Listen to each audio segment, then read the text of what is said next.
Tes.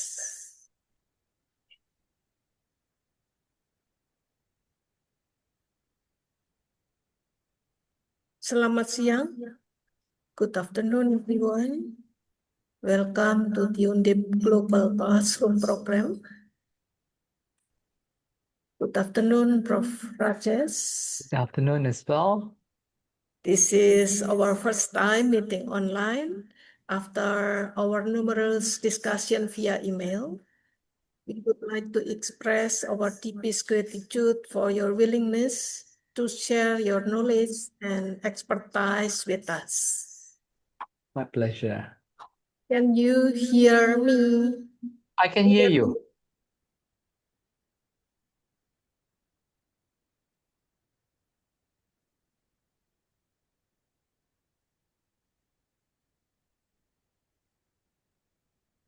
Hello, Prof. Rajesh. Yeah, I can hear you. Can you hear me now? Okay. Yes, thank you. Good Uh-huh. afternoon to all the students attending the cell biology class.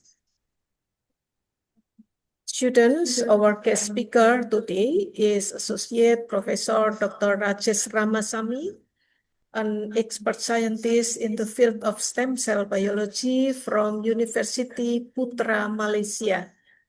Prof. Rajesh will be delivering the material across 2 sessions, and each will run for 100 minutes, divided into 3 segments: presentation, discussion, and also Q&A session. We will also conduct evaluation in the form of quizzes. Therefore, all participants are highly encouraged to play an active role throughout this lecture. Prof. Rajesh, I would like to inform you that we have 4 classes in participating this lecture simultaneously today, both offline in the classroom and online. We kindly invite you to deliver your presentation, maybe about 1 hour, and it will be followed by the discussion session. To all students, please feel free to drop your question in the chat box at any time during the presentation. Prof. Rajesh, without further ado, the time and the screen are yours now. Okay. Thank you so much, Dr. Agong Janika Sitasivi, and I would like to express my thanks to the Undip and also Dr. Agong for giving such an opportunity. Saya juga boleh bertutur dalam bahasa Malaysia. Untuk sesi international, I will use English. Kalau tak faham, let's say if you don't understand, I can use bahasa Malaysia as well in order to enhance your understanding. And I request all the students, if you have any questions during my lecture, please don't hold. You can ask me instantly.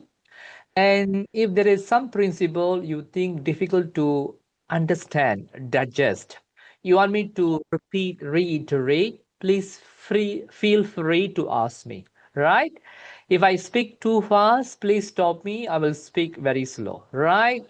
So the entire purpose of today's lecture is to make you understand on stem cell, right? So I want your inputs and your cooperation. Shall we start our lecture? Jangan apa diam, boleh cakap. So tak payah malu, tak payah takut. Fahamkan anak-anak? Okay, I will start my lecture by sharing my slides. Okay.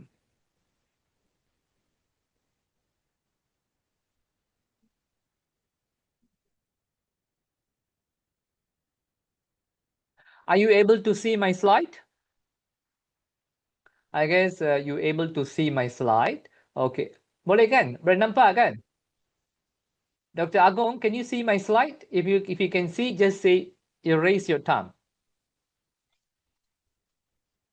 Nampak tak? Slide Boleh, saya. boleh. Boleh Tampak. nampak. Okay. Thank you so much. The first lecture for this series of lecture is Principle of Stem Cell and Development. As you know, that stem cell become very hot topic in the medical and health science disciplines because it bring a new opportunity to human being to treat diseases that once been considered is terminal. Okay, those days kalau anda ingat dulu kalau ada cancer kita tak boleh selamatkan patient. Patient tu either chemo or radio, and most of the time we unable to save the patient. But now with the stem cell therapy, the many diseases dulu kalanya dianggap sebagai tak boleh dirawat, kini dirawat. Right? So that's why stem cell is very important. So in order to understand stem cell, I would like to explain to you the basic principle of stem cell, right? So today lecture will have a few objective. The first, we will know what is the definition of stem cell and how many type of the stem cell. Walaupun ada stem cell tu ada banyak hierarchy kan. So we're going to see the potency level of stem cell and how stem cell is being regulated in the body. And the last part, we will learn few application aspect of stem cell. So at the end of this today lecture, you able to know the core principle of stem cell. Satu lagi ya, Dr. Agong, boleh tak saya menggunakan bahasa Malaysia? Or you want me to speak in English? Dr. Agong, you want me to English to be speak in English or in Malay as well? Okay. Boleh kan bahasa Melayu pun? Okay. Yeah. Yeah, Our because student need you deliver the topics in Malaysia. they want me to speak in Malay. Nah, bahasa Malaysia ke? Ya, bahasa Bahasa Malaysia. Malaysia ke bahasa Inggeris? Kalau saya tak ada sambutan, saya tak boleh teruskan. Bolehlah buka mulut cakap. Bahasa Melayu ke ataupun bahasa Inggeris? Bahasa Melayu. Bagus. Baru macam ni. Kena express apa pendapat kita ni. Okay. So, apa tu stem cell? Apakah nama untuk stem cell di bahasa Indonesia? Tahu tak? Sel Siapa? punca. Very good. Handal sungguh. Okay, ya.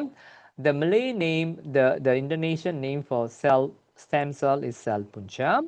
And bila kita membelajar sesuatu bidang tu perlu didefinisikan. So bagaimana kita boleh mendefinisikan sel punca?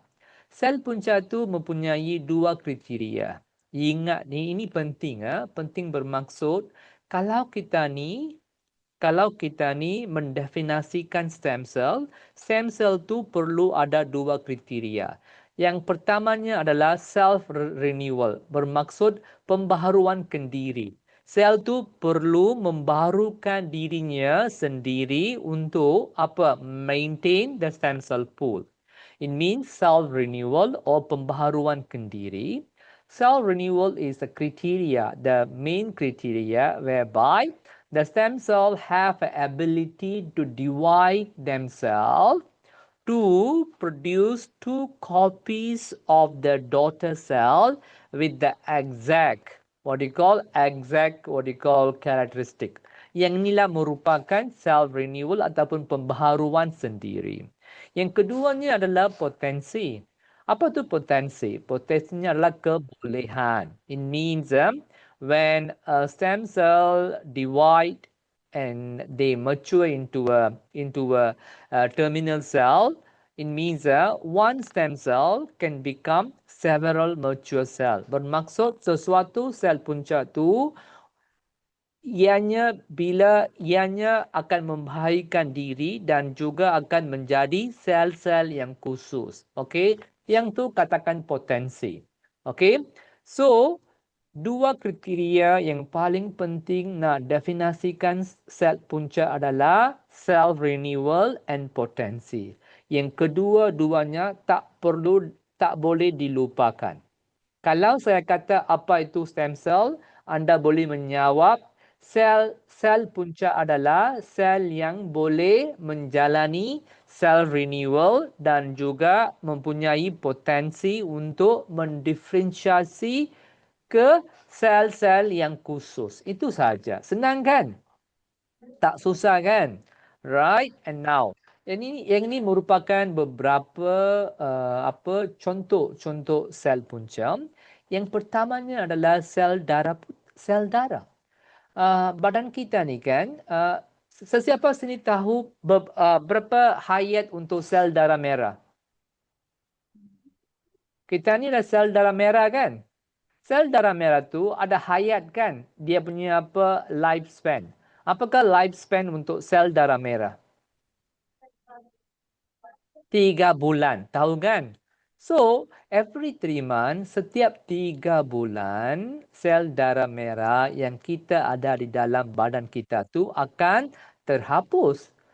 Kalau sel yang lama tu terhapus, ianya perlu digantikan dengan sel-sel yang baru kan?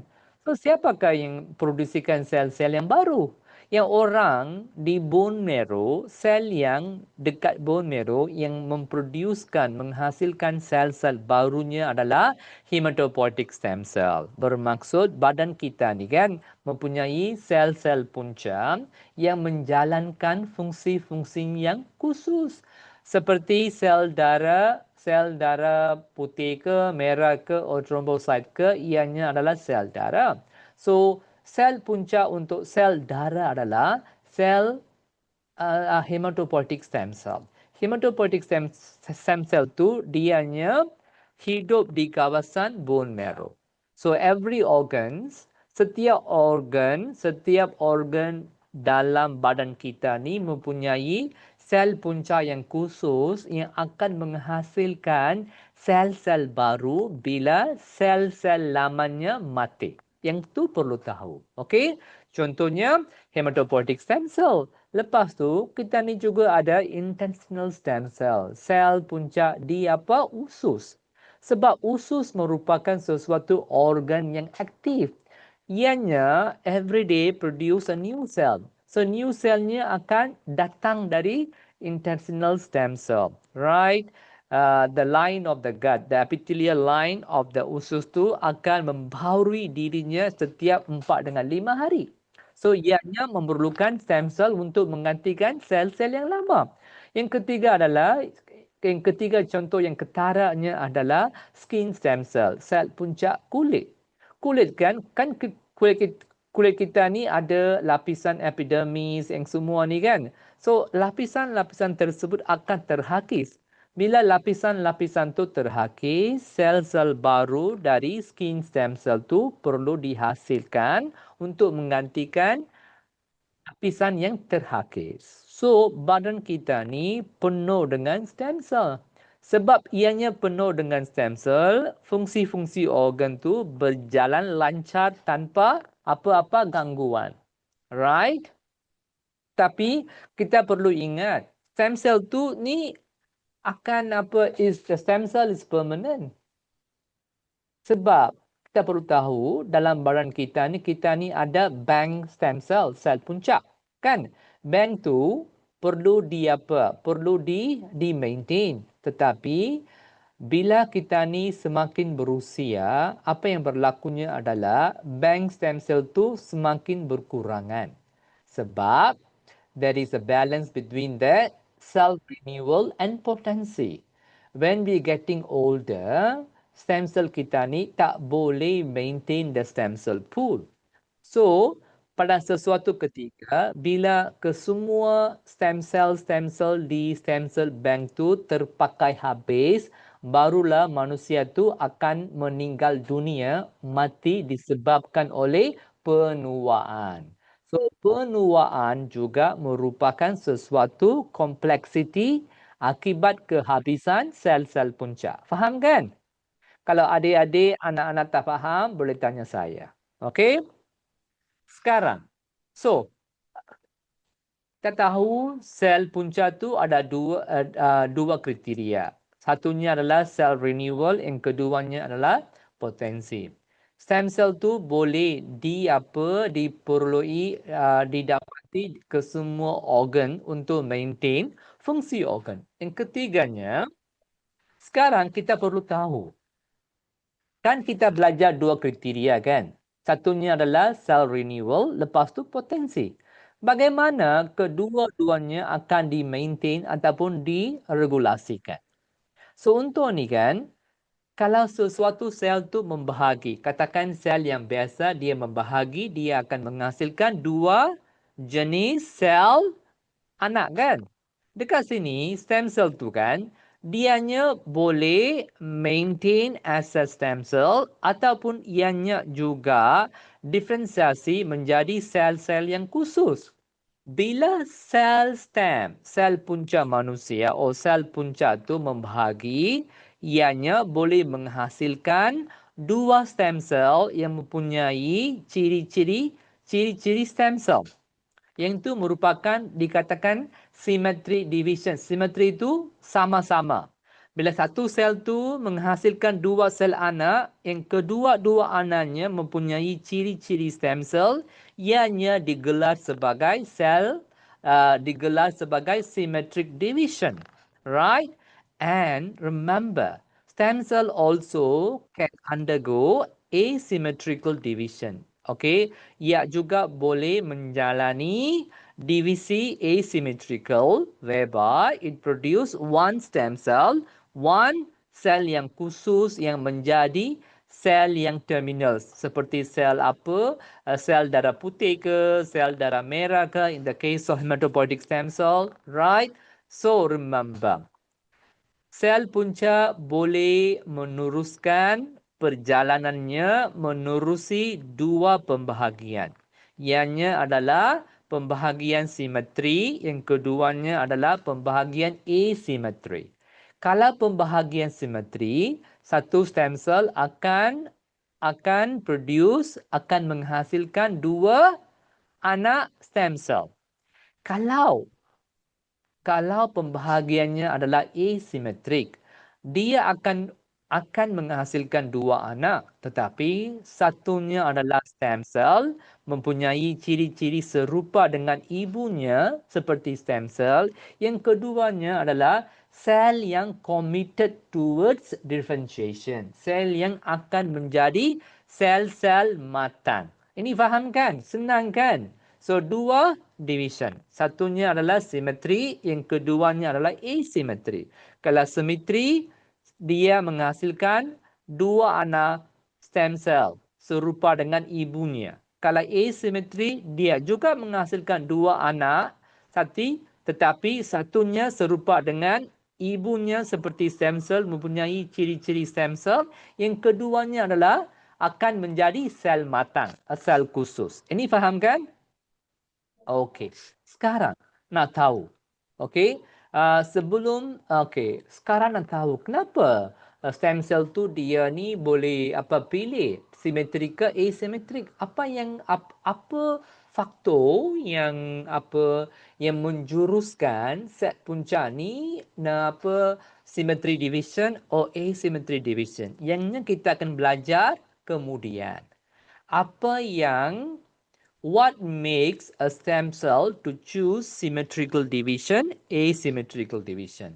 It depends on the surrounding. Like saya dengan you kan, you ni anak-anak muda. So what makes you to become a biologist? You have a teachers who teach you, right? Your environments, okay?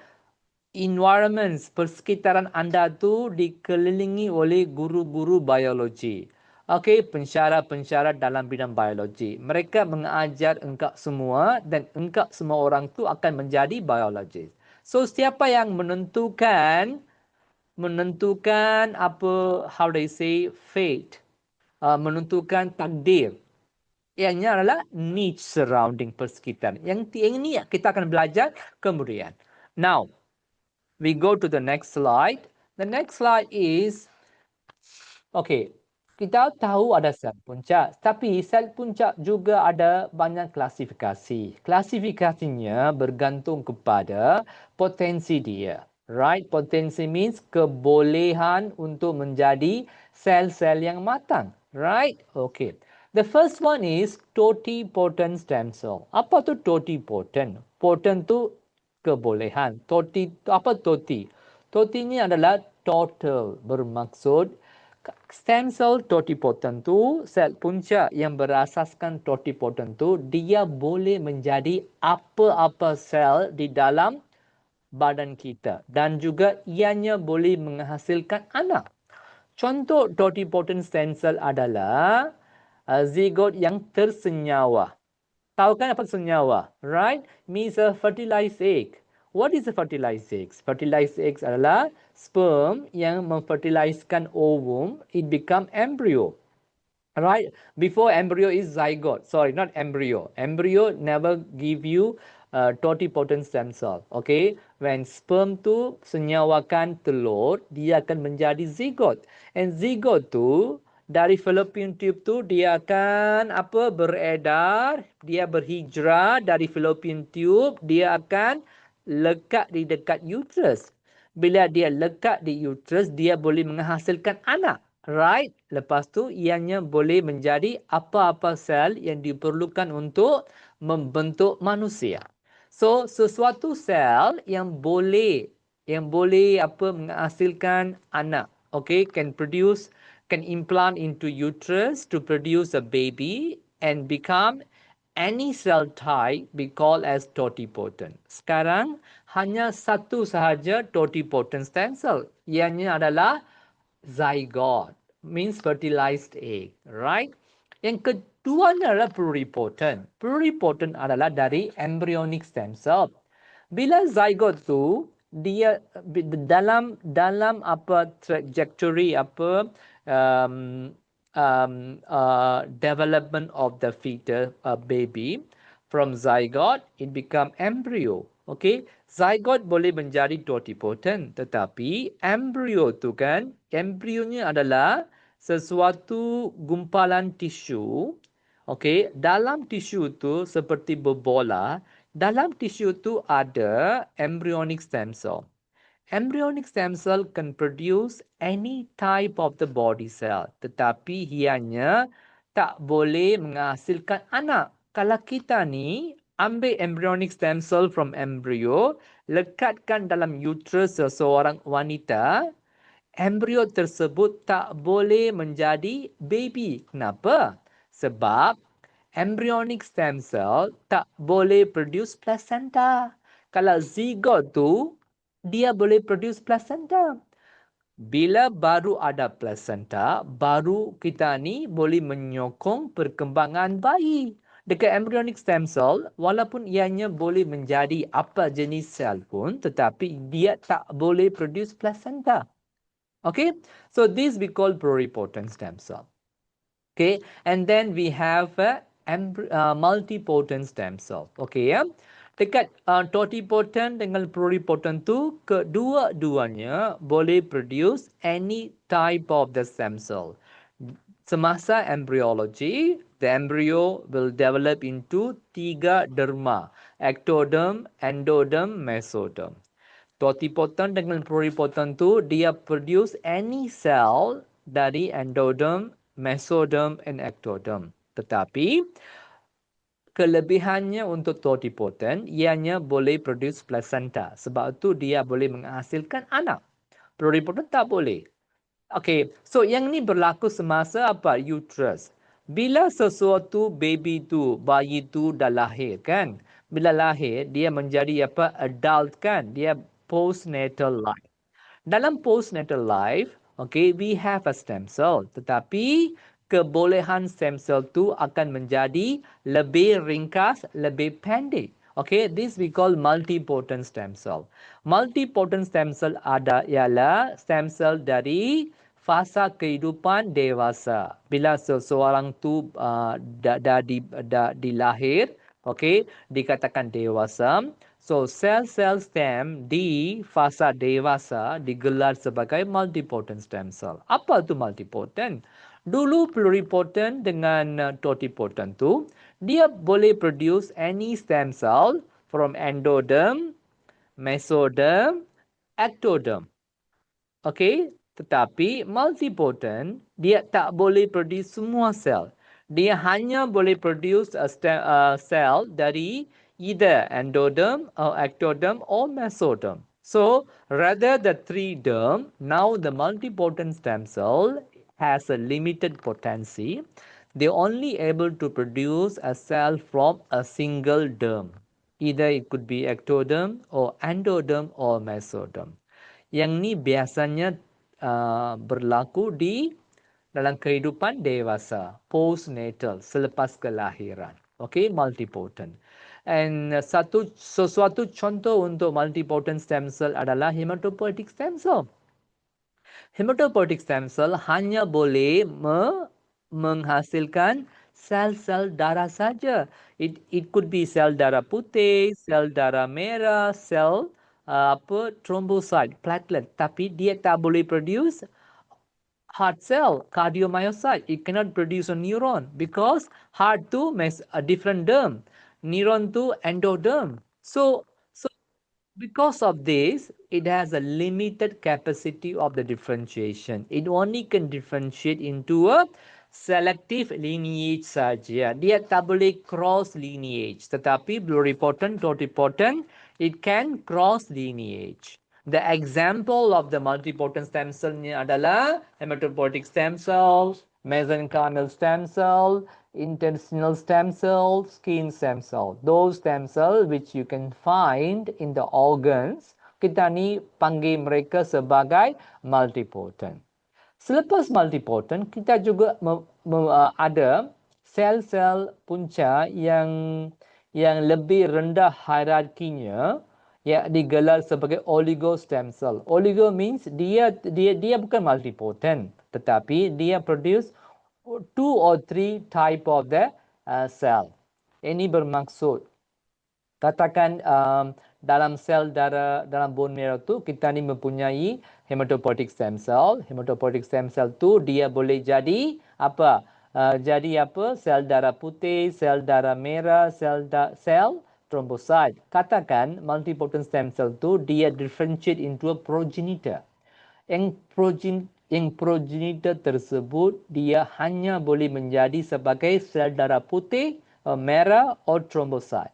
So sekarang dia punya potensi itu dari ketiga-tiga cabang. Ianya sel darah putih, sel darah merah dan trombosit itu dia berkurang, dia hanya boleh menjadi sel darah putih ke, merah ke trombosit. Bila potensinya berkurangan, ianya digelar sebagai oligopotent stem cell. Sometimes we also have a unipotent stem cell. Rather to call them as stem cell, nowadays we call them as a progenitor.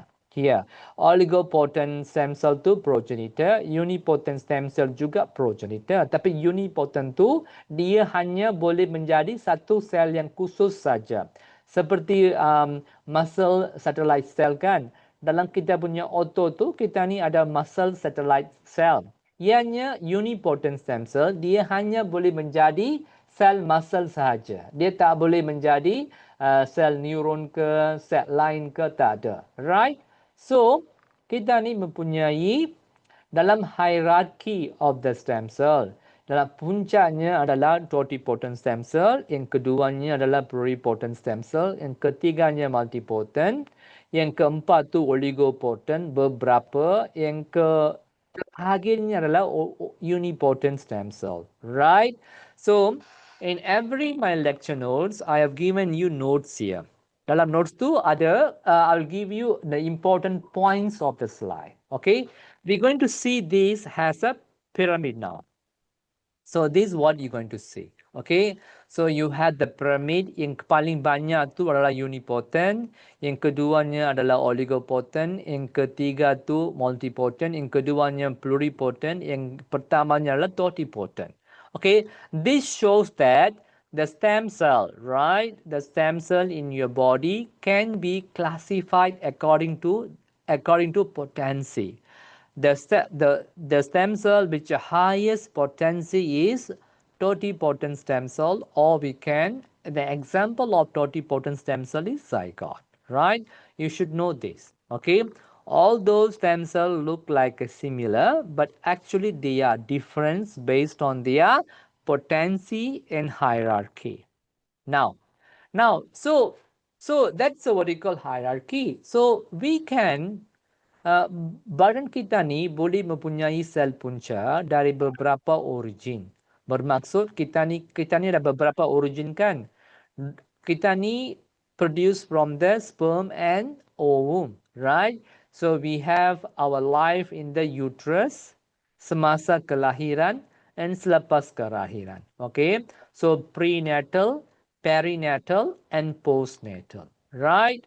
So the stem cell which produce early, we call embryonic stem cell from embryo. Okay, when embryo develop into a fetus, so fetus has stem cell, right? Janin, we call janin. So janin tu mempunyai stem cell juga. Bila sesuatu fetus tu menjadi bayi infant, and born as what we call infant, we call perinatal. Peri itu semasa kelahiran.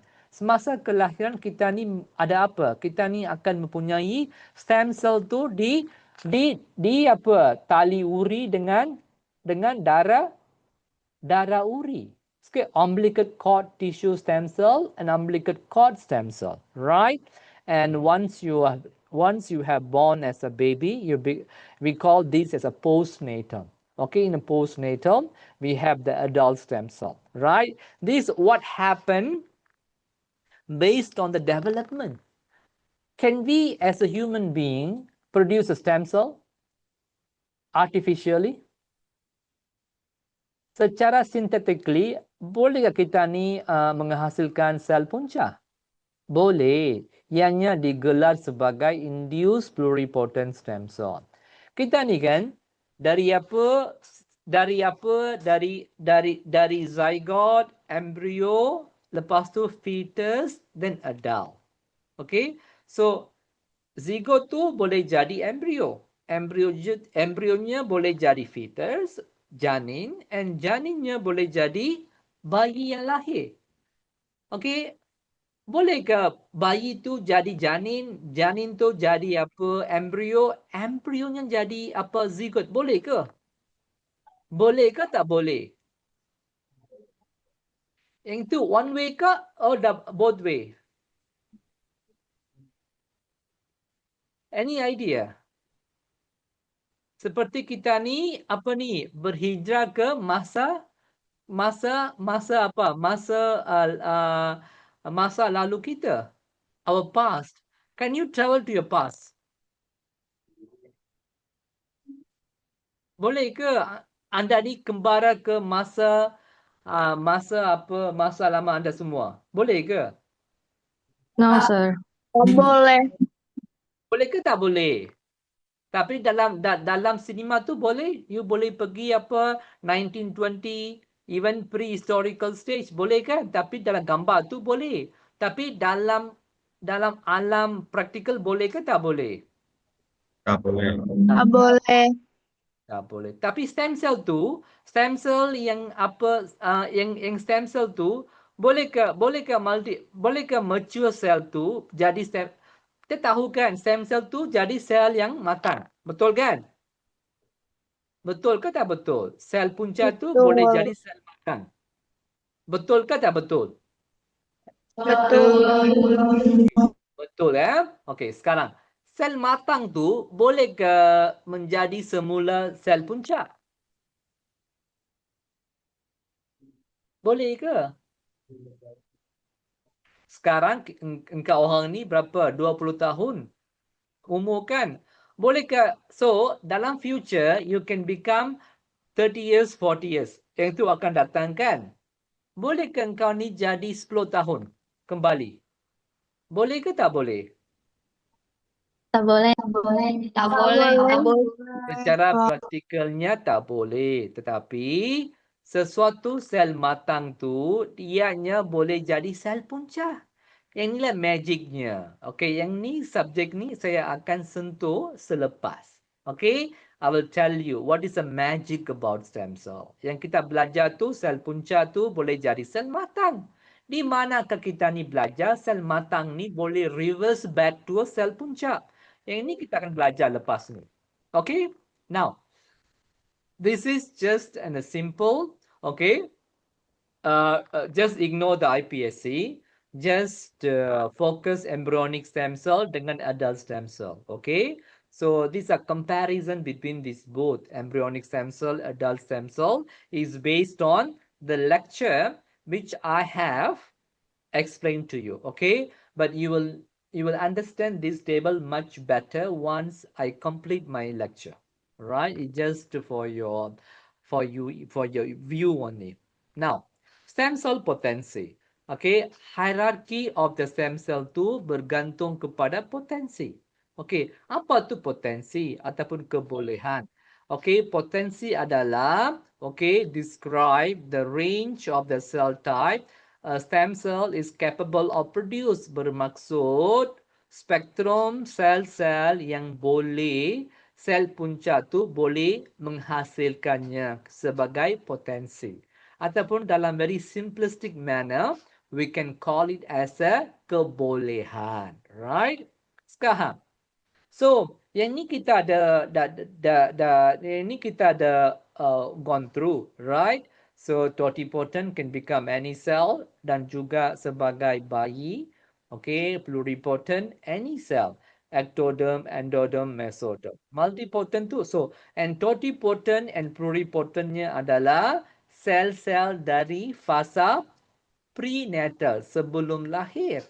Selepas lahir, ianya menjadi multipotent stem cell or postnatal stem cell and then become oligo and then unipotent. Right? So this is just an explanation for you to explain the hierarchy, lapisan-lapisan ataupun apa lapisan-lapisan sel punca yang bergantung kepada potensi kebolehan. Okay, now let's talk about totipotent. Already explained. A totipotent cell can rise to every cell. I already done for this. Okay, so just look at the key example, like a zygote. A zygote is fertilized egg. So the totipotency or totipotent stem cell adalah highest level of potency. No cell type in the adult body retain it under normal circumstances, right? Bermaksud bila kita ni dah jadi matang after postnatal, we don't have any totipotent stem cell, right? Not even a pluripotent stem cell unless inducible pluripotent stem cell. Yang keduanya adalah pluripotent stem cell and example-nya adalah embryonic stem cell dari apa? Dari apa perkembangan embrio ke janin and janin to what you call baby. During that phase, you have the embryonic stem cell dan juga kita boleh produce pluripotent stem cell dari sel matang kita. Katakan saya ada skin cell. I can take my skin cell, I put them in the lab, I can produce a pluripotent stem cell. It means I reverse the mature cell into a pluripotent stem cell. So this process, the reversion process of the mature cell into a pluripotent stem cell, I will explain to you later. So now you just need to know what is pluripotent stem cell. So the multipotent oligopotent, so I already have explained to you quite lengthy at this moment. You can refer this back. Now, stem cell in the early developments. Okay, we should know the organism developed from the uterus where the fertilized egg, which is a zygote, it become an embryo become morula, and morula become a fetus, and fetus become a baby. So we're going to know where the stem cell during this development. Okay, so this is what I have explained to you: zygote, morula, blastocyte, and the implantation. Okay, these are the early embryonic developments, right? Okay, so now how a stem cell decide whether it's supposed to be self-renew or differentiate? Kan ada katakan apakah kriteria untuk sel punca? Sesuatu pertamanya adalah self-renewal, yang keduanya adalah differentiation. The differentiation also called as potency, right? So now, what makes a cell to choose to self-renew or differentiate? Apakah yang menentukan takdir sesuatu sel punca? Ianya menjalani pembaharuan kendiri ataupun ianya menjadi sel matang menerusi proses diferensiasi. Siapa yang menentukan? Any idea? Bolehlah answer, tak payah malu. Kalau you all tak engage, I pun tak ada apa inspirasi nak ajar. Kalau seseorang cikgu tu, guru tu nak ajar, dia perlukan inspirasi dari pelajar-pelajar. Kalau pelajar-pelajar berdiam diri, kita pun tak tahu apa dia faham, kan? So, bolehlah kau orang tu buka mulut cakap sikit. So, anyone know what makes a stem cell to undergo self-renewal or differentiation? So, this we call the niche. Okay, every cell reside within the niche. Semua sel punca tu ianya terpendam dalam niche sendirinya. Niche tu apa? Rumah. Seperti anda semua, what is your niche? Anda semua pelajar universiti, kan? So what is your niche? Your niche is your university. The university will produce you to prepare you for the job markets. It means the university, the Undip will prepare you, provide you the skill, teach you all the necessary things. So one day you become an expert in your field, right? You become an what you call and a person for the fit for the work, right? So what makes you to fit for the work is your environment, the university, right? Similarly, for stem cell, apa yang mengakibatkan ianya menjadi menjalani sel pembaharuan ataupun diferensiasi adalah niche area. This niche tu bermaksud persekitaran dia. Okay, so dalam persekitaran dia, the sel punca tu dia menerima cell signaling. Isyarat-isyarat dari apa?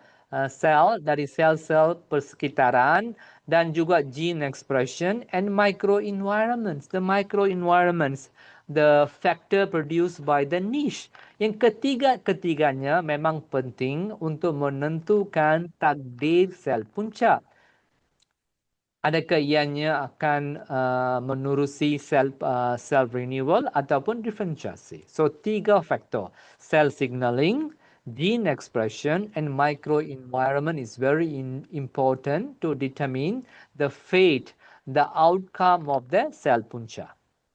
Okey, sekarang tadi Aida bagi tahu 3 derma, kan? Derm, ectoderm, mesoderm, endoderm. During your embryological development, your embryo produce 3 derm. From these 3 derm, ianya akan menghasilkan sel-sel khusus untuk badan kita. Kalau sel-sel yang berasal dari ectoderm adalah maksud lapisan yang terluar digelar sebagai ectoderm adalah skin, nerve system and sensory organ. Apa-apa yang boleh you didapati di permukaan badan you be considered as ectoderm, right? And in something in between ectoderm and endoderm we call mesoderm. Ianya seperti muscle, bone, heart tissue, blood, kidney all came from mesoderm. Something you found inside internal organs, GIT, lungs, liver, pancreas, these all came from endoderm, right? So all the organs, cells of your body, ianya terhasil dari any of these derm, ectoderm, mesoderm, endoderm. Seperti anda ketahui, totipotent dengan pluripotent ianya boleh menghasilkan apa-apa sel yang berasal dari ectoderm, mesoderm, endoderm. Tetapi multipotent stem cell dia hanya boleh menghasilkan sel-sel yang khusus dari satu lapisan saja, satu derm saja. Either it could be ectoderm or mesoderm or endoderm. Ni faham, kan? Faham ke? Okay. Let's go ahead. Now, we're going to talk about the microenvironments of the stem cell or stem cell niche. This is very important because the stem cell microenvironment, or we call niche, will determine the fate of the cells. Okay. Defining the niche. Okay, neighboring cell. Katakan dalam sesuatu contohnya adalah bone marrow. Bone marrow tu ada apa? Dalam bone marrow, sumsum tulang tu kita ni mempunyai banyak sel darah merah kan. Dia ada sel epithelial cell, it has a blood cell, it has an endothelial bone cell, right? So in the bone marrow, you have multiple cell. Stromal cell, mesenchymal stem cell, endothelial cell yang kesemua-semuanya akan berinteraksi bersama. So interaksi tersebut akan menghasilkan isyarat-isyarat signal yang akan menentukan takdir sesuatu sel punca. Okay, neighboring cell, right? And then signaling molecule bermaksud apa-apa molecule yang produced by the microenvironments. Maybe some cell produce some cytokines, growth factors that induce the stem cell to menjalani sel pembaharuan ataupun diferensiasi. Dan juga extracellular matrix. Extracellular matrix itu adalah media. Okay, the environments, all these collagens, all these minerals and things they have outside of the cell, we call extracellular matrix, that also can influence the what you call the output of the output of the stem cell, right? And also physical factors seperti makanannya, mechanical stiffness, stress, the food, the oxygen supply, and everything all will influence the outcome of the outlet of the stem cell. So ingat, stem cell tu ianya terpendam dalam sesuatu microenvironment. Yang microenvironment tu dipanggil sebagai niche. Dalam niche tu kita mempunyai beberapa sel. Contohnya dalam bone marrow kita ni ada endothelial cell yang bermaksud sel-sel trabecular, sel-sel endothelial cell, mesenchymal stem cell, stromal cell, dan juga progenitor cell, stem cell. Every cell is like a roja, macam kombinasi every cell. So this every cell interact with the stem cell and interaksinya akan produce signal dan juga ia juga mempunyai extracellular matrix dan juga the physical factor yang keempat-empatnya akan apa? Akan mempengaruhi takdir sesuatu sel punca. Okay. So this is just an and this is just an example for you. Okay. So I want you to imagine. Okay. Just what you call imaginasikan niche tu sebagai supportive neighborhood. So you live in a neighbor dalam apa jiran kawasan anda. So you have so many jiran. So every jiran they can psychologically affect you. That's what we call as a niche area. Okay.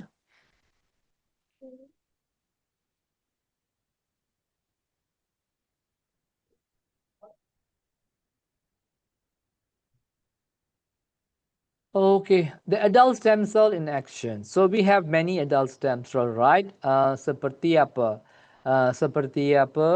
In your body, you have the blood produced by stem cell. You have the gut always replaced by the new cell by stem cell, and skin. Those organs that undergo a very high metabolism, very high wear and tear, okay? These are cells require new cell, and this new cell came from the stem cell. So I have explained to you this earlier. And the hematopoietic stem cell is the one example. Tadi saya explainkan niche kan, inilah niche dia. Somebody has okay. These are niche of the hematopoietic stem cell. Ini bone marrow kan. Dalam bone marrow tu we have the tubercles by the soft bone, and you have the bone area. In the bone area, you have the hematopoietic stem cell, you have the extracellular matrix, you have the neighboring cell, mature cell. So all these interactions will influence this bone marrow stem cell or the hematopoietic stem cell to produce the mature blood cell, either white cell or the red cell or the platelets, right? So what makes them to become what makes them to retain as a stem cell or become a mature stem cell is all based on the input from the niche or input from the microenvironments, right? So this you should know, right?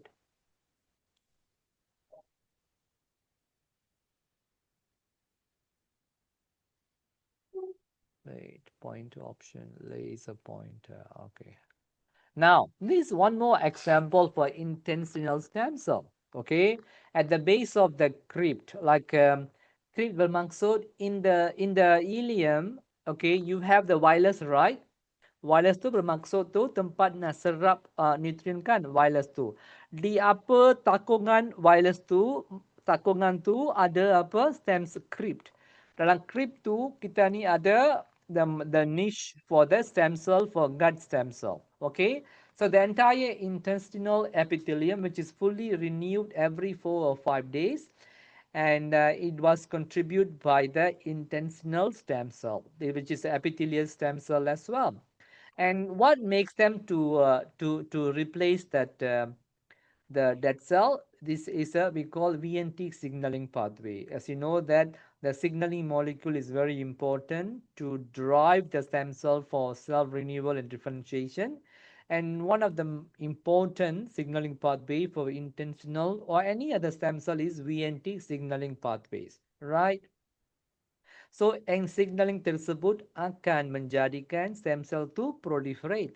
Sometimes when there is a mutation in the signaling pathway, that makes your stem cell become a cancerous stem cell. Remember, seperti sel-sel yang normal tu yang mempunyai sel punca, sel-sel kanser juga boleh diterbitkan dari sel punca juga. So, sel punca yang berpotensi untuk produce cancer cell, kita panggil sel puncak cancer, a cancer stem cell.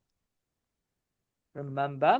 And we have the hair follicle stem cell. Hair follicle stem cell tu dia akan menghasilkan apa urai-urai rambut, right? So why some people become bald? Katakan bila laki kan certain age they become bald. Dia ni menjadi botak. Kenapa botak? Any idea? Why segolongan apa kaum lelaki selepas beberapa tahun ianya akan jadi botak. Kenapa? Any idea why men become what you call bald? Apa? Because loss of the stem cell. More specifically, loss of the hair follicle stem cell. All the hair in our body, it originally came from the hair follicle stem cell. So the hair follicle stem cell produce the hair cell, and the hair cell will produce the hair. So when your hair follicle stem cell died, the hair cell also died, and you don't have the hair, right? So these are we call hair follicle stem cell.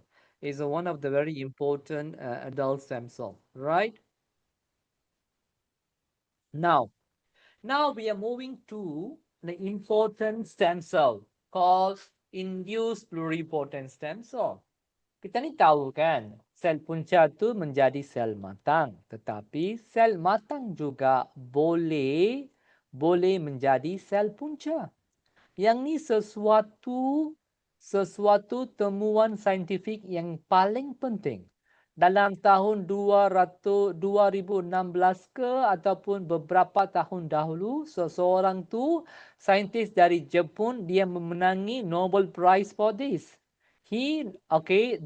This scientist called Shinya Yamanaka.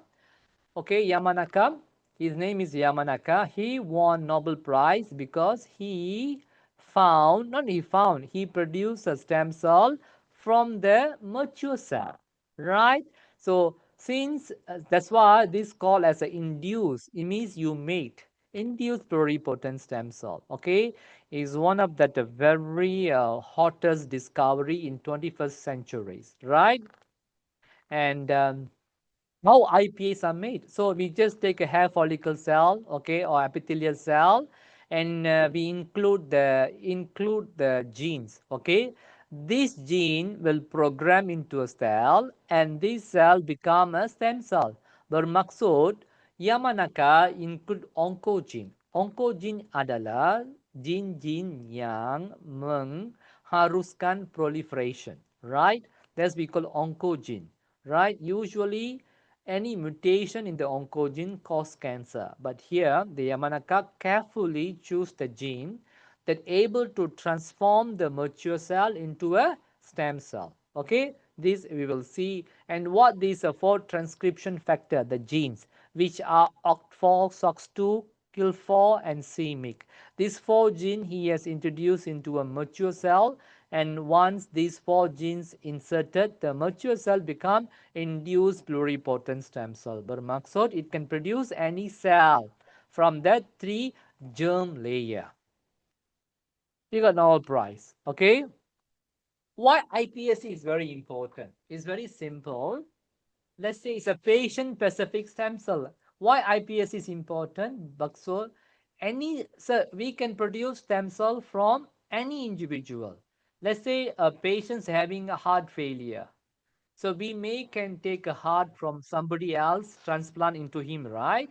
Okay. So we can take somebody's heart and transplant to him.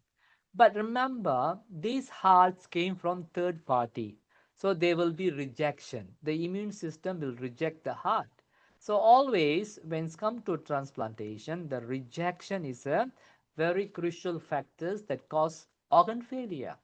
Now, I can take the patient's skin cell, and from skin cell, I make it as a pluripotent stem cell. What is the ciri untuk pluripotent stem cell? Apakah ciri untuk sel punca pluripotent? Ianya boleh menjadi any cell from the 3 derms, which is endo, ecto, and meso. Bermaksud, sel matang yang diaruskan menjadi sel puncak pluripotent sekarang juga ia boleh produce cardiomyocyte yang akan digunakan untuk membentuk heart. So I can produce an organs. These are just what you call still under investigation. Principally, secara theoretically, by using iPSC, I can produce any organs of my body. It's like an insurance, bio insurance for your body. So you can produce any organs, any cells by taking a mature cell from your body and transform them into a iPSC. So it's a patient-specific stem cell, right? Okay. When the patient-specific stem cell are being used, it can use to treat many diseases, especially degenerative diseases. And in some case, there are some rare disease model, genetic disease model, when we don't have the uh, model to what you call study the disease. So in the case, we can take the disease patient's cell, and we can produce the organs, we can produce the cell that mimic the disease condition. So tak perlu nak ulang tu di animal study ke in vitro ke. Now we have the cell from the disease patient, so we can investigate, do much research on the mechanism of the disease. Same time, we can use the same disease cell to do a drug discovery, screening. Okay, bermaksud kita boleh menggunakan beberapa ubat tu, okay, ke atas sel-sel yang terbitan, dan boleh menentukan ubat yang manakah akan paling efisien terhadap patient, right? So you do not need to do what, test and try which drugs works. Yang ketiganya adalah ianya kurang ethical issue. Kalau nak menggunakan embryonic stem cell yang juga merupakan pluripotent stem cell, tetapi ianya memerlukan penghancuran embrio. Embrionya adalah sumber manusia. Dia sumber manusia kan. Kalau nak apa hancurkan embrio tu macam hancurkan manusia kan, macam pembunuhan kan. So there is a ethical concern to use embryonic stem cell because it came from the fertilized zygote and it been allowed to transform into what? Into a embryo. Then if you leave it, it become a human being. Tapi you stop in between to produce a stem cell. Bermaksud ianya membunuh manusia tu. Tetapi untuk iPSC, you don't have this issue because this is not fertilized egg. It's just a normal cell. You transform into the pluripotent stem cell. Bermaksud dia tak ada isu-isu yang ethical. Okay, so these are two difference between the embryonic stem cells and also the iPSC, and you can read them very well from here. And stem cells are being used in a many conditions, right? Contohnya, it's been used to what you call to treat many degenerative diseases, like in a bone marrow transplantation, when a patient is having leukemia, blood cancer, we can use a normal hematopoietic stem cell transplant into a patient, so the patient now will produce normal blood cell. And sometimes for skin graft, where in the third degree or second degree, any burn where it affect the skin, we can produce a skin outside of the body and implant into a patient, right? And we also have the limbal stem cell that's specific for the eye. So for the blindness, people are doing a lot of study now to treat the blindness to using limbal stem cell. So there are many what you call the many research and therapy are being conducted in stem cell, and this entire field, the field that use stem cell, tissue engineering, and biomaterials, we call them as a regenerative medicine. It means you are regenerating organs, a tissue using a stem cell by combining the technology and tissue engineering.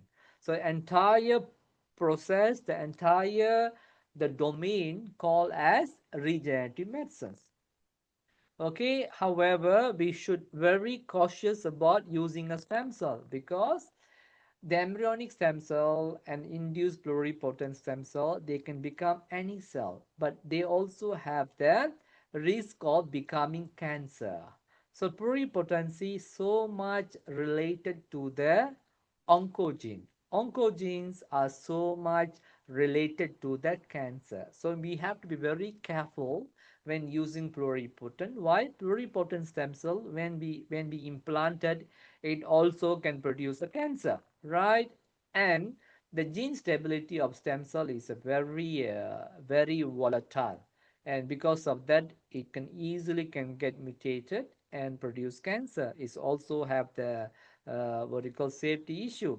The third one is immune rejection, especially embryonic stem cell, a stem cell from third individual.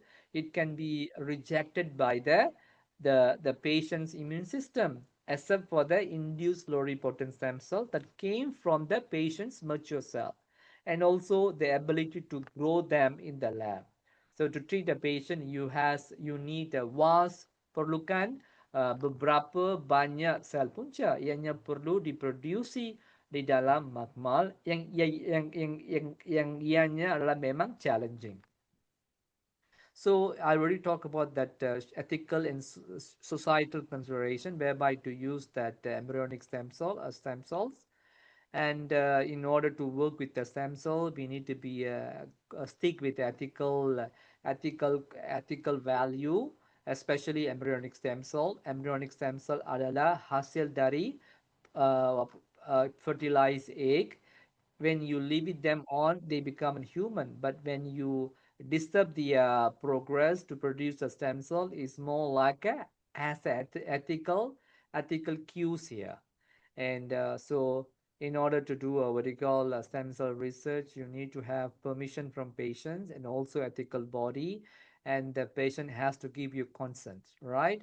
And iPSC, although it has so much of the walaupun ianya mempunyai apa potensi rawatannya yang terlalu cantik, terlalu bagus, tetapi dia punya isu keselamatan. Ianya juga boleh memproducekan cancer.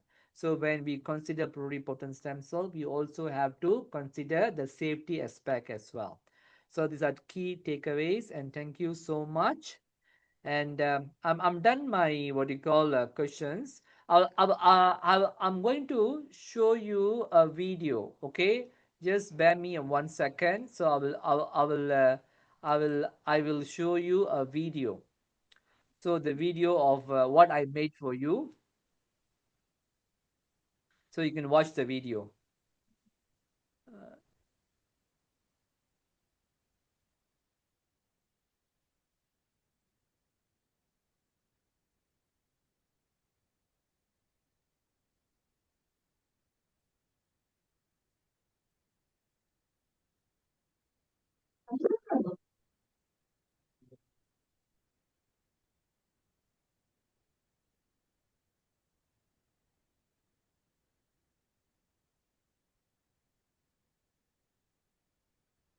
Okay, you're going to watch this. Have you ever looked at your hand and wondered, where did this happen? What does a single microscopic cell eventually build the trillions of highly specialized cells that make up a human being? The answer starts with a very specific kind of builder called a stem cell. You can think of a stem cell as a ultimate blank slate. Unlike a blood cell or a muscle cell, which already have their assignments, stem cells have two unique abilities that set them apart. The first is self-renewal. When a stem cell divides, it can create a perfect identical copy of itself. This ensures the body maintains a constant supply of these builders, so you never run out. The second is potency. This is the ability to transform. A stem cell can change its entire identity to become something else, like a muscle cell for movement, a nerve cell for feeling, or a blood cell carrying oxygen. These two abilities allow your body to then construct itself from nothing and constantly repair itself over the course of an entire life. As a cell develops, it makes choices. Each choice leads down a more specific path, and as it commits to a new identity, the other possibilities are no longer available. This pyramid shows how those options narrow over time. At the very top are totipotent cells. Every single possibility is still open. A single cell can mold every tissue in the human body, plus the placenta that sustains life. Moving down, we find pluripotent cells. These have started to specialize. They can still form every part of the body itself, but they can no longer create that supporting placenta. Further down, the options narrow even more. Multipotent cells are restricted to one specific family of tissues. For instance, a blood stem cell can become many types of blood cells, but it will never become part of your brain or your bone. At the very bottom, the choices are most restricted, sometimes to just a few related types, or even one single cell type. These are called oligopotent and unipotent cells. Even when its options are limited like this, it's still a stem cell as long as it can keep making copies of itself. In nature, this is a one-way street. As a cell commits to a specific job to help the body function, its overall potential to become something else is lost. These builders aren't just active before you're born. You have reserves of them working inside you right now. We call these adult stem cells. They act as local maintenance crews for your tissues. For example, deep inside your bones, your marrow is packed with adult stem cells. They constantly manufacture billions of new red cells every single day. This raises a logical problem. When a stem cell transforms, it effectively gives up its identity to become a specialized cell. If every stem cell did this, your body would eventually run out of builders. To stay in balance, the body uses two different ways of dividing. The first is symmetric division. This is when a stem cell splits into two identical copies of itself. The body uses this to rapidly increase the number of available builders, which is helpful during growth or after injury. The second is asymmetric division. Here, the cell splits to create one identical stem cell and one specialized cell ready for work. This allows the body to produce new tissue while keeping the total number of stem cells perfectly stable.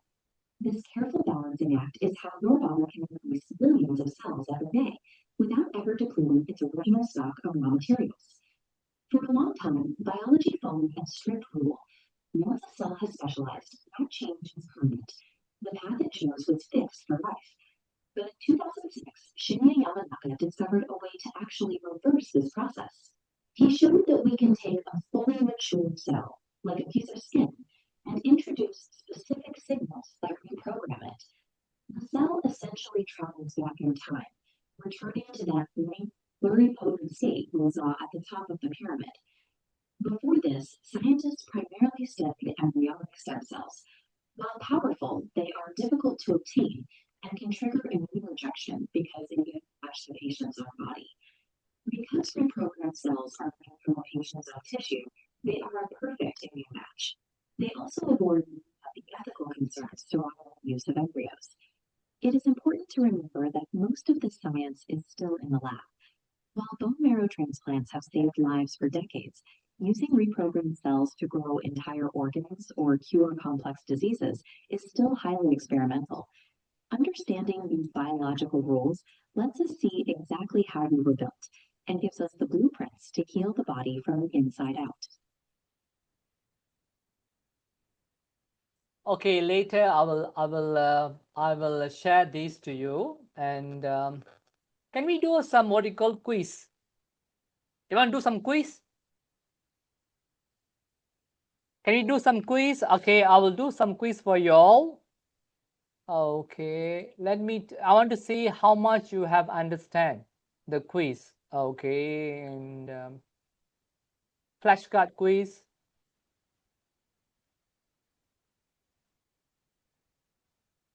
Let me to share with you the quiz.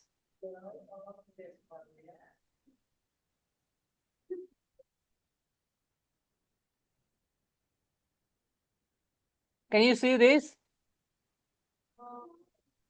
Nampak ke tak nampak? Okay, what is the answer?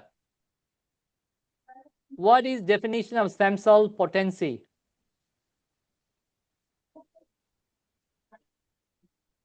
Any idea?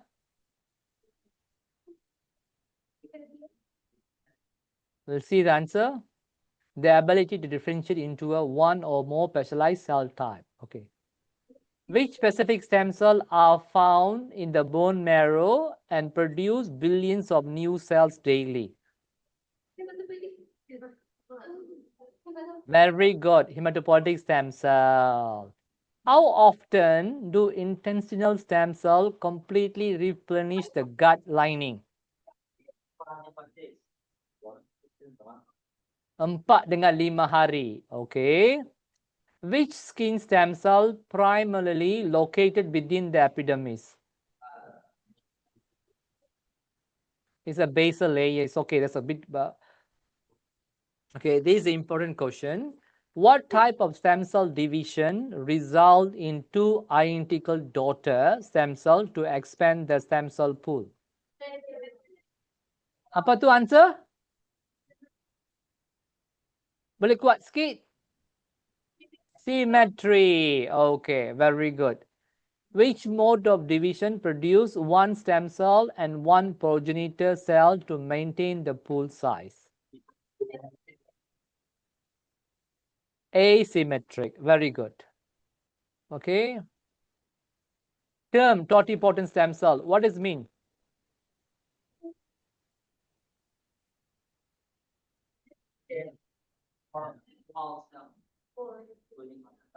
No, you have to be louder. Come closer to the mic so I can hear it very. So can form to become all kind of cell, And plus placenta, right? including placenta. Yes, cell produce all type including placenta. Very good. So I'm glad that you understand. Which is the primary example of a totipotent stem cell? Give an example of totipotent stem cell.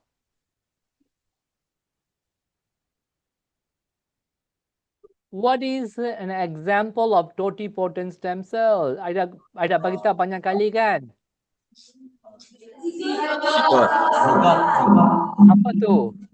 Zygote or fertilized egg.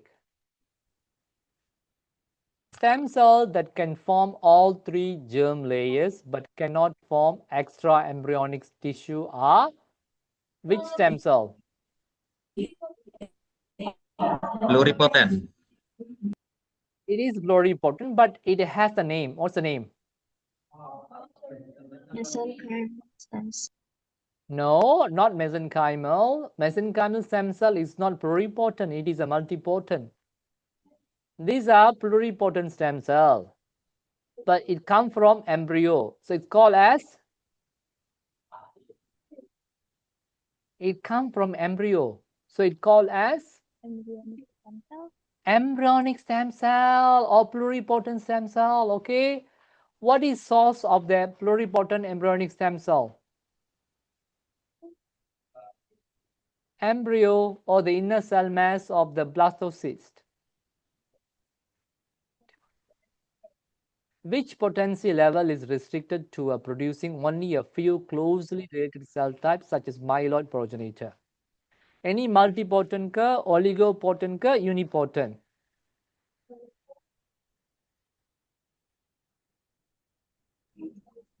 Oligo. Oligo, very good. Oligopotency, very good. How do unipotent stem cells differ from terminally differentiated cell? Unipotent stem cell only can produce one type of the cell. So how these unipotent stem cell different from the mature cell?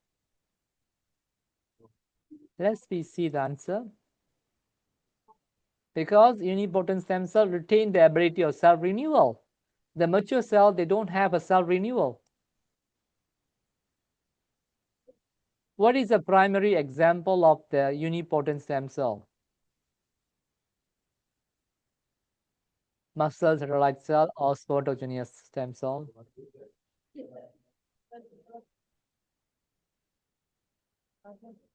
Induced pluripotent stem cell are created by reprogramming what? Adult somatic cell. Which stem cell type is derived from the inner cell mass and carries significant ethical issue regarding embryo destruction? Any idea?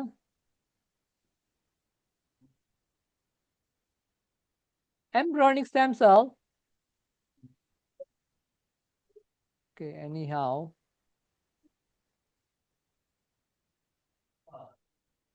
Okay, so I think I'm done my lecture today. If you have any questions, Anda boleh tanya saya sekarang. Apa-apa soalan? Kemuskilan? Don't shy. Tak payah takut. Dalam bahasa Indonesia pun boleh. Saya boleh apa? Ulangi. Saya boleh apa? You can ask me in Indonesian language. I will answer in Malay language, which is almost same. Faham ke adik-adik? Anak-anak faham ke? Tadi saya ajarkan tu. Betul faham, sumpah. Kalau saya tanya soalan, tak boleh answer. Susah pula. Tapi I tak tanya yang susah payah punya. I will ask you very basic one. Kalau you all ada soalan, boleh tanya sekarang.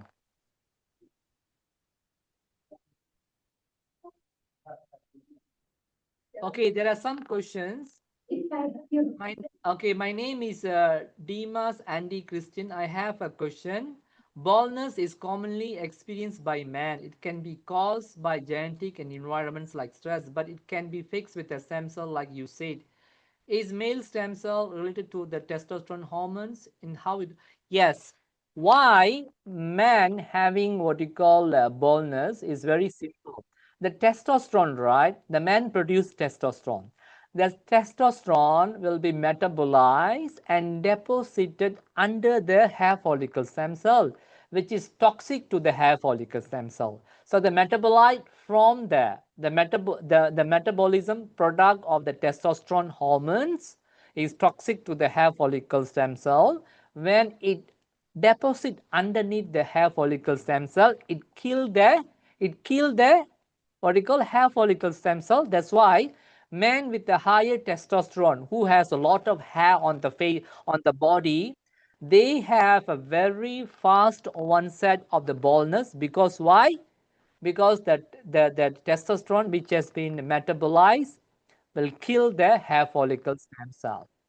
That's why man has a higher tendency of the baldness because of the testosterone metabolism.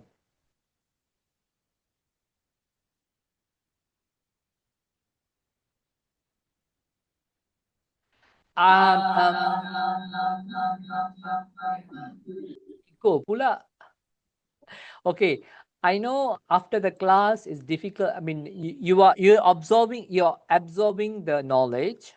What you do is go back home, read, and what you call revise what have I will pass the lecture notes and also video to the Dr. Agong.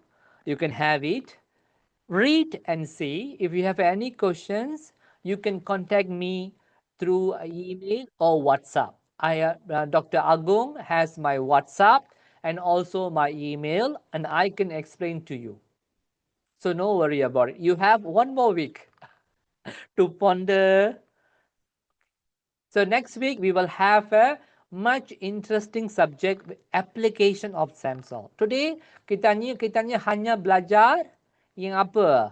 Yang basic about stem cell, fundamental of stem cell. Tapi untuk minggu depan kita ni mempunyai topik yang lagi apa? Lagi sensasi.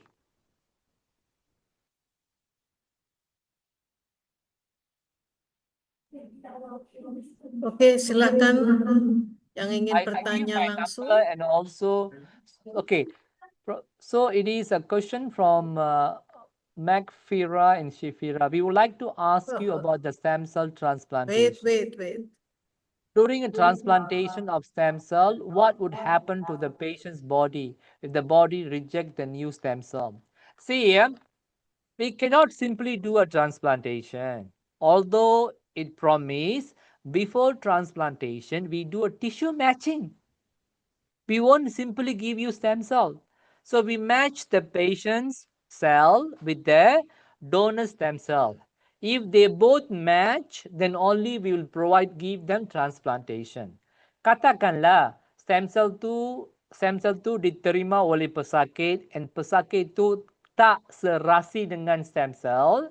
So the cell immune dalam pesakit tu akan reject the stem cell. Sel punca tu akan dibunuh oleh sel-sel imun dari pesakit.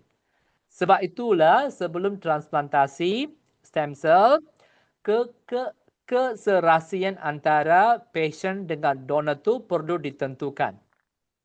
Okay. Other question is, excuse me, Prof, are stem cell from the different cells, such as you said before, embryonic stem cell, adult stem cell equally? Okay. Stem cell from the early development, like a fetus, embryo, they are much higher potency. It means they can become any cell. They grow faster as compared to the stem cell from adult. Adult stem cell, limited potency, but safe. Remember, safety. Embryonic stem cell, pluripotent stem cell, dia punya apa spectrum tu memang luas. It can become any cell, very potent, tetapi ianya bahaya. Why bahaya? Ianya mempunyai apa risiko menjanakan cancer. So you should know. Of course, they are much effective, but they have a safety issue. I would like to ask, how do we eliminate the undifferentiated cell to prevent teratoma formation? At the moment, we don't have any kind of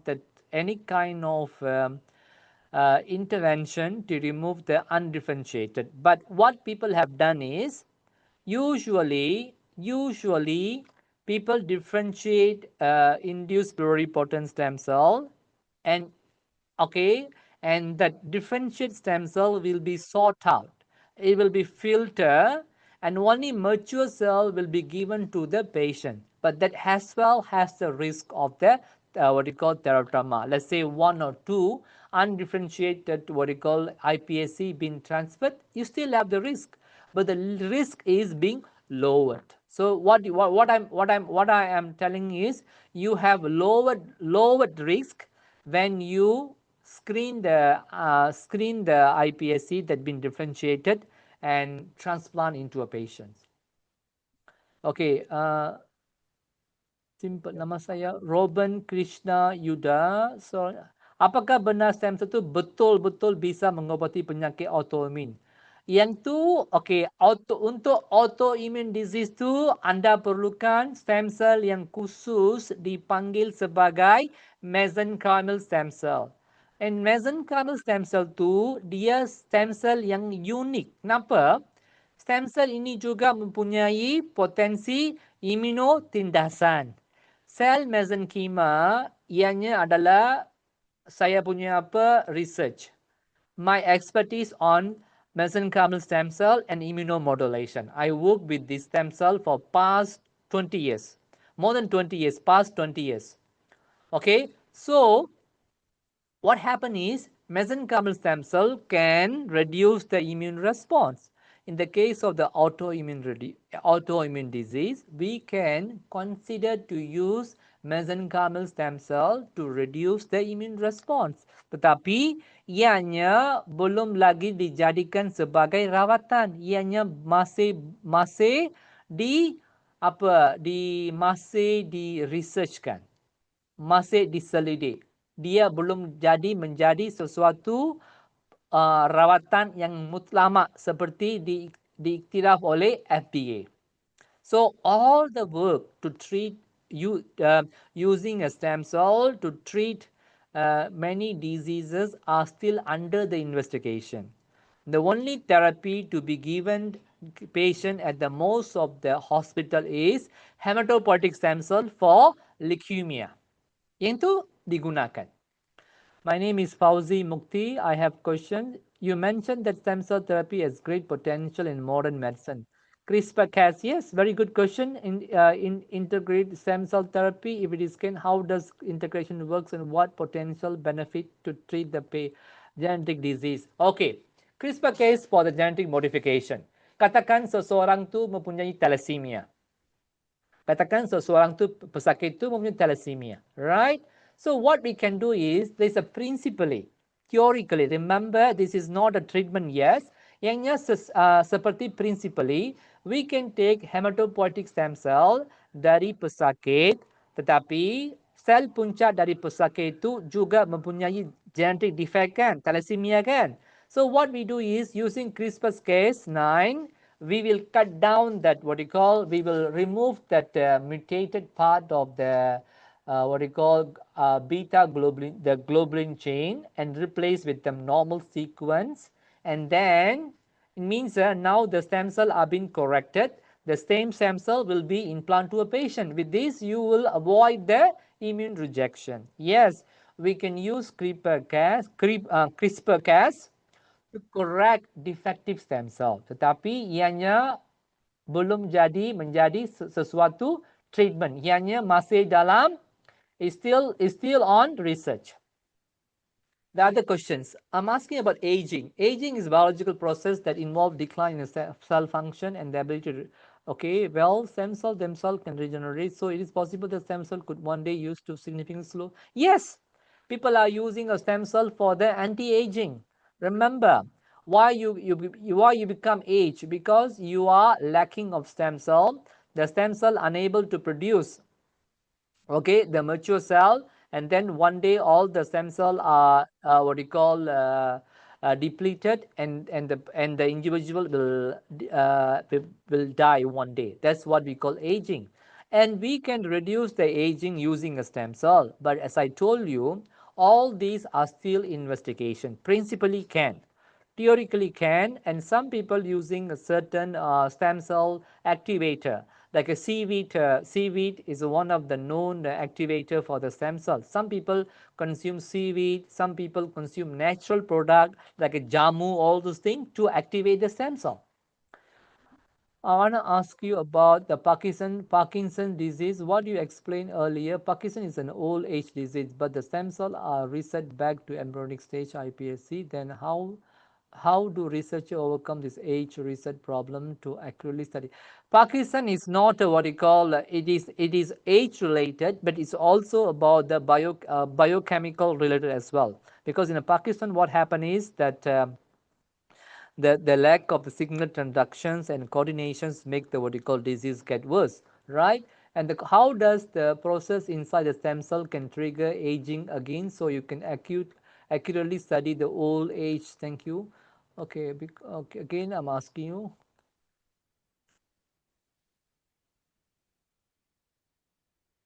No, we can see see like a Parkinson disease. If I asking if I'm not mistaken, we may study the Parkinson disease based on that stem cell model. As I say that iPSC, right? iPSC can create the model based on patient.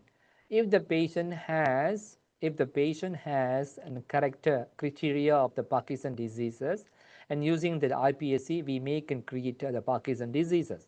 So that shouldn't be any what you call issue to create the model to study about the diseases. But for Parkinson, I'm not very sure whether how much this could be applicable. Usually for that any genetic diseases which is you difficult to find a proper model to study, then we can use iPSC. But the Parkinson itself degenerative diseases. So how to use stem cell to study? I'm still unsure. I'm unable to give you an accurate answer for this question. But I appreciate this question. Let me do what you call ponder about it.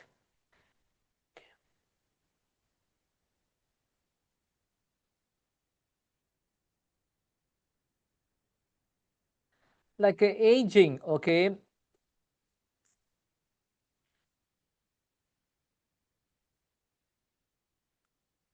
Like for aging, because we will know we will learn this more in our next topic. We have application of that stem cell. If I tell you now, you may lose interest, okay. Beside the stem cell, there is also some other product from the body. Biology can be used to not reverse, to reduce the aging, which I will cover next week. So please bear with me. I will give you the answer next week for that questions.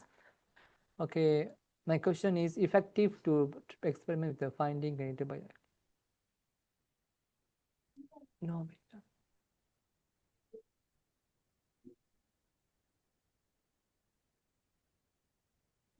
Okay, may I ask a question? How many times can the stem cell be rejuvenated into a iPSC?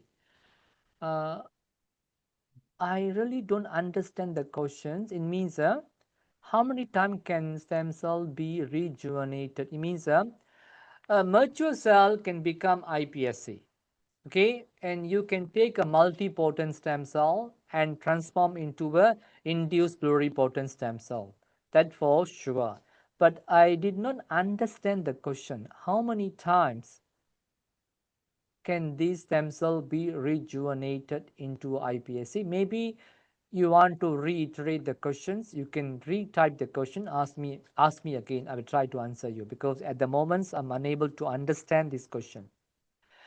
My name is Fini Fajria. My question is it effective to experiment with the finding candidate bioactive compounds to treat cancer using a stem cell? See, stem cell and bioactive compounds, two different things. Okay, bioactive compounds, any compounds that could be derived from natural product, can act on cancer. Same times, we also can use bioactive compounds to reactivate stem cell. Our body have a stem cell. Sometimes due to some physiological malfunction, these stem cells unable to operate. So we may can use bioactive compounds to activate that. Same thing goes to cancer as well. We can use bioactive compound to suppress the cancer. Okay, and we know that in leukemia, stem cell transplants are administered intravenously. However, how does stem cell therapy work for a solid tissue like a heart and nervous system? How are the stem cells delivered and integrated into these solid organs? Okay, for solid organs like neurons and heart, it will be injected directly to tissue. Like in the case of the neurons, like the brains, either it been punctured through the skull to the brain, or it through the intranasal injection that goes directly to the brain, right? That's one thing. In the case of cardiac cases, what people have done for myocardial infarction, they have directly used the stem cell inject into organs. So now we have all these all these no how do I say radiography radio how do I say radiographies facilities where you can guide the transfer of stem cell accurately to the tissue of the interest. Okay.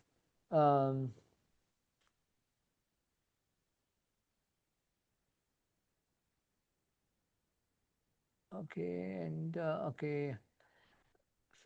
Risky Maulana Azizan, my question is, can stem cell be used in animal, and can they used in the cloning process to fertilize animal fetus, especially endangered? Yes, people are doing this. Nowadays in Malaysia, there are some stem cell treatment available for the treating animal. Yes, whatever you can do for the human can be replicated in the animal as well. Okay, but here is a cloning. Whether cloning are allowed or not allowed is based on the international law. So for those extinct populations of any organs, it's only the certain authority in this world are given permission to do research on that. I don't think so any other country have the what you call permission to do that. So you need to verify this. But yes, principally it can. But it's principally can, but it is ethically allowable in your country. We have no idea. Okay. Okay, since the skin contains stem cell and has regenerative ability, why can severe Asians still leave permanent scars so that completely disappear? Thank you. Because um, okay, this is about that acne. Acne is all about acne is a kind of your body reaction towards the block secretion, right? So your stem cells are underneath the organs, right? And what you have is the other mature cell. If the physiology is if the physiology is not properly functioning, the stem cell as well cannot do so a lot of things. Is keep on producing stem cell, yes, but whether the stem cell able to perform at that what you call the regions where it's supposed to be, we have no idea. That's why it's happened in the many disease model. You have a stem cell, you have a pool of stem cell, they may be working, but they are unable to be operate at the particular region. It's because of that the microenvironments, or because of the inflammation, right? So acne is a inflammation. So like when a place is burning, you can't do anything, right? Because it's inflamed. So it is not conducive for the stem cell to act. That's why in order to stem cell work fine, the inflammation has to be controlled, then only stem cell can come back to work. So when the place is burning, even you nothing much you can do. So these are systematic diseases whereby in order to make stem cell workable, you have to first to provide a conducive environment. Remember what I taught you. The stem cell fate, whether differentiate or cell renewal, is depends on microenvironments. If your microenvironment is not conducive, is very toxic, very inflamed, they can't work. So you have to first condition the microenvironments. When the microenvironments back to normal, then the stem cell will work better.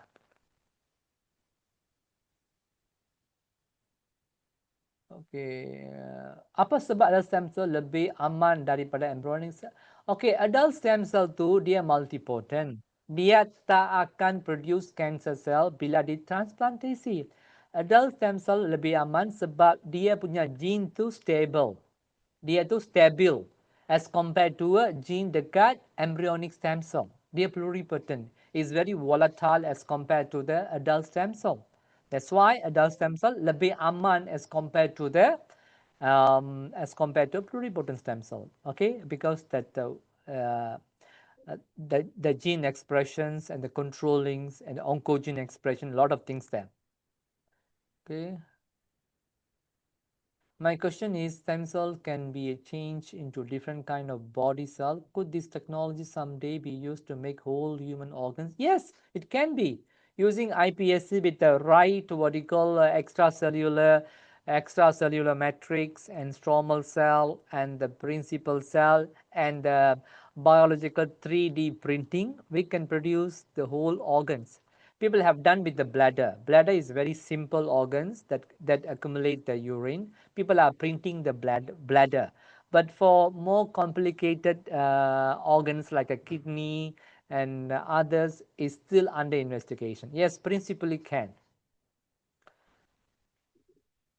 I would like to ask, how do HSC survive an entire lifetime without exhausting themselves?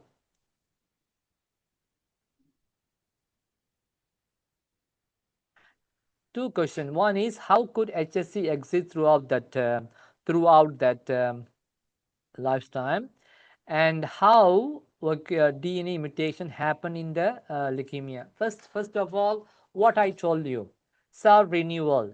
When the stem cell is dividing, they always keep, either they do symmetrical division to enhance the stem cell pool. Dalam bank stem cell puncanya, dia boleh menjalani symmetrical division, so dia akan simpan stem cell pool yang banyak. Okay, so because of the stem cell pool, it can lifelong. When the stem cell pool is exhausted, people tu mati. Yang keduanya, kenapa leukemia arise from stem cell? Okay, during the proliferation and cell division, there is also risk of the mutation. During the cell proliferation, cell division, the DNA has to be propagated. During propagation, there is also chances for the mutation. When the mutation is accumulated in the old age, when a patient become older, the screening system for the cancers become less efficient, where the what you call mutated stem cell, it become accumulated the mutation, and one point they become a leukemia and cause the leukemia. That's why the DNA mutation in HSC can cause the cancer with the age. Why age? Because at the when people getting older, the system to screen and surveillance are reduced in older patients as compared to younger patients. You tend to make a mistakes. The body tend to make a mistakes due to old, because it's accumulation of the oxidative stress and all the other inflammations when you get old. My name is Melissa. My question is, if a stem cell can be used for therapy, is there a risk for short-term or long-term side effect? Okay, if it depends on stem cell. If you're using adult stem cells, shouldn't be any problem. If the adult stem cell is fully matched, there is no rejection. Let's say if you're using pluripotent stem cell, induced pluripotent stem cell, you may have a risk for a cancer. For mesenchymal stem cell, it has been well established that these stem cells are fully safe. But for pluripotent stem cell, which is embryonic stem cell and induced pluripotent stem cell, the patient who receive the cell, they still have the risk of the cancer, right? So yes, that's why not so much of the research that using embryonic stem cell and pluripotent stem cell are not being translated to the clinical therapy yet. Can all type of illness can be cured with stem cell? Stem cells are used for degenerative diseases and inflammatory diseases. Like some diseases, genetic diseases, we cannot use that stem cell unless you're using genetic modification using CRISPR-Cas. Remember this. Okay, stem cell for degenerative diseases. If you want to use for genetic diseases which is unable to cure, that's require genetic modification using CRISPR-Cas. Okay, and okay, any more question? Oh my God, I never expect you are so bright. All of you very smart and asking so many difficult questions to me. Also, I'm quite surprised. I'm very happy. All of you become your future scientist. If you're free, can join my lab for your PhD and master. Okay, if you have any question, you can always can email me or can WhatsApp me. I give my email address in the chat box.